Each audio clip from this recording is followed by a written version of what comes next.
ఉష్ణోగ్రతలు పెరుగుతున్నాయి. అంటే రేడియేషన్ కూడా పర్యావరణం దెబ్బతిని చాలా అంటే సమ్మర్ అనేది రోజు రోజుకి అంటే ప్రతి సంవత్సరం విపరీతంగా రేడియేషన్ పెరుగుతుంది. కాబట్టి వేడికి తట్టుకోలేక మేము బయటకు వచ్చిన వాళ్ళందరం కూడా తప్పనిసరిగా అంటే నేనైతే ప్రత్యేకంగా ఇక్కడ సిటీలోకి ఎంటర్ కాగానే మార్నింగ్ 10 దాటిందంటే నేను సాయి కొబ్బరి బోండం ఇక్కడ చాలా ఫేమస్. ఈ ముదిరాజ్ సంఘం దగ్గర ఉన్నటువంటి బెంగళూరు కొబ్బరి బోండము, ఇందులో నా నీళ్లు బాగా ఉంటాయి. ఇది తాగిన తర్వాత మనకి యాసిడిటీ కానీ లేకపోతే ఆరోగ్యపరంగా కానీ అన్ని రకాల వ్యాధులను నయం చేస్తుందని నమ్మకం ఉంది. ప్లస్ వేసవి ఉపశమనానికి కూడా మేము కొబ్బరి బోండం తీసుకోవడం జరుగుతుంది. దీంతో మా ఆరోగ్యం కూడా చాలా మెరుగవుతుంది. అందులోనే వీళ్ళు ప్రతి సంవత్సరం ముదిరాజ్ సంఘం దగ్గర ఉన్న సాయి కొబ్బరి బోండం వీళ్ళు నాణ్యత పాటిస్తూ అందరికీ సమానంగానే చూస్తూ అందరినీ సరి సమానంగా కొబ్బరి బోండాలు వాళ్ళు అందించడం జరుగుతుంది. కాబట్టి ఆరోగ్యపరంగా కూడా ఇది మాకు ఎంతో. ప్రస్తుతం ఎండల తీవ్రత చాలా పెరుగుతూ ఉంది. ఈ పరిస్థితులలో ప్రతి ఒక్కరు కూడా చాలా జాగ్రత్తలు తీసుకోవాల్సిన అవసరం ఉంది. ఎందుకంటే ఎండల వల్ల డీహైడ్రేషన్ కావడం వల్ల హీట్ స్ట్రోక్ కానీ ఇట్లాంటి ప్రాబ్లమ్స్ వచ్చే అవకాశం ఉంది. ముఖ్యంగా బయట పనులు ఎక్కువ చేసేవాళ్ళు, బైక్స్ పైన ఎక్కువ తిరిగే వాళ్ళ టైంని రెస్ట్రిక్ట్ చేసుకొని ఎండలో కాకుండా 10 లోపల 4 తర్వాత ఎక్కువ బయటకు వెళ్ళడం కానీ ఇట్లాంటి పనులు చేసుకోవడం మంచిది. ఎండలో ఎక్కువగా తీవ్రంగా పనులు చేసే వాళ్ళైతే ఖచ్చితంగా రెగ్యులర్గా వాటర్ తాగుతూ ఉండాలి.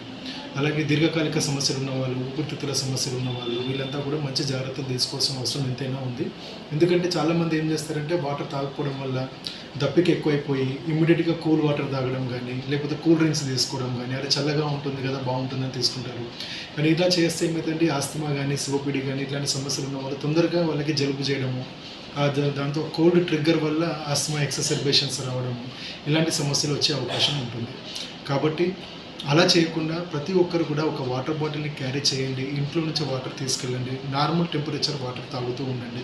దప్పిక వేసే వరకు వెయిట్ చేయొద్దు.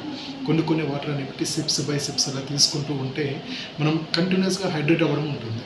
ఇలాంటి జాగ్రత్తలు ప్రతి ఒక్కరు తీసుకోవాల్సిన అవసరం ఉంది. వీలైనంత వరకు ఎండని అవాయిడ్ చేయండి.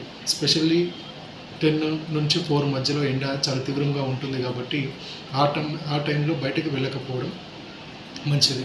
ఒక అంబ్రెల్లా బయట తిరిగే వాళ్ళైతే అంబ్రెల్లా క్యారీ చేయడం కానీ లేదంటే బైక్స్ పైన వెళ్ళే వాళ్ళైతే క్యాప్ కానీ హెల్మెట్ కానీ ఖచ్చితంగా పెట్టుకోవడం కానీ ఇలాంటి జాగ్రత్తలు తీసుకోవడం ఎంతైనా మంచిది.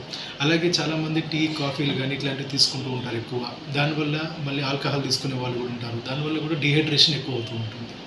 అలాంటివి కాకుండా మీరు ఈ పండ్ల రసాలు కానీ కొబ్బరి నీళ్ళు కానీ అలాగే ఇప్పుడు మనకి సమ్మర్లో తాటి ముంజలు వస్తూ ఉంటాయి అవి కానీ ఇలాంటివి తీసుకోవడం వల్ల మనకి హైడ్రేషన్ ఉంటుంది అండ్ మనకి ఎనర్జీ కూడా వస్తూ ఉంటుంది. కాబట్టి మంచి ఆహారం తీసుకోండి. Spicy food, oily food, non veg వీలైనంత వరకు అవాయిడ్ చేయండి. ఫ్రెష్ ఫుడ్స్, ఫ్రెష్ ఫ్రూట్స్ ఇలాంటివే ఎక్కువ తీసుకోండి. ఎప్పటికప్పుడు ఉన్నాయి తీసుకోవడం చాలా మంచిది. పెరుగు కానీ మజ్జిగ కానీ అలాంటివి పడిన వాళ్ళు అవి కూడా తీసుకుంటే మంచిది. హైడ్రేషన్ మెయింటైన్ అవుతూ ఉంటుంది. ఇలాంటి జాగ్రత్తలు సమ్మర్లో ప్రతి ఒక్కరు తీసుకోవాలి. బయట ఎక్కువ తిరిగే వాళ్ళు ఖచ్చితంగా ఈ నైలాన్ కానీ లేకపోతే ఈ పాలిస్టర్ క్లాత్ అట్లాంటివి కాకుండా కాటన్ దుస్తులు, లెనిన్ దుస్తులు ఇలాంటివి ధరిస్తే మంచిది. అవి కూడా లూజ్గా బదులుగా ఉండేవి వేసుకుంటే కంఫర్టబుల్గా ఉంటుంది. అండ్ అన్నిటికంటే ముఖ్యమైన విషయం ఏంటంటే వాటర్ ఎక్కువ ఎండలో ఉంటే మాత్రం ఓఆర్ఎస్ కానీ పండ్లు కానీ పండ్ల రసాలు కానీ ఇలాంటివి తీసుకుంటే మన శరీరానికి ఆరోగ్యానికి మంచిది. ప్రతి ఒక్కరు కూడా మీ ఆరోగ్యాన్ని కాపాడుకోవాలని కోరుకుంటున్నాను. ధన్యవాదాలు.